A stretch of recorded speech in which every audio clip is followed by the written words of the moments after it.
is expanded cinema at an refraction. So, isa sa mga objective ko as a director is to let the audience feel what it's like to lose identity, reality, and the control of the mind through schizophrenia and otoscopic hallucinations.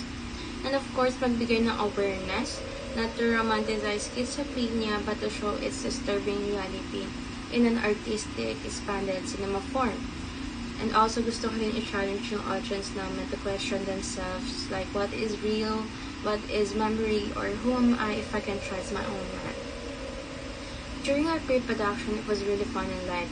Wala masyadong pressure kasi ang lakas sa support system ng buong prod and everyone was willing to help.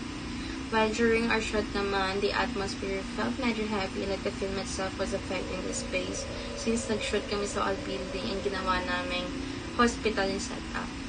Actually, may nagparamdam during our shoot, but instead of fear, we actually took it as a good sign para magdala siya ng luck sa buong production. And after that, mas naging smooth naman yung flow during our post-prod.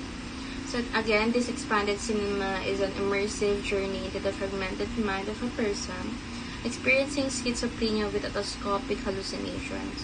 So by using POV shots, distorted mirrors, and haunting sound design, it places the audience directly in the patient's experience. So this is not just a storytelling, but making the audience feel trapped in the same distorted reality.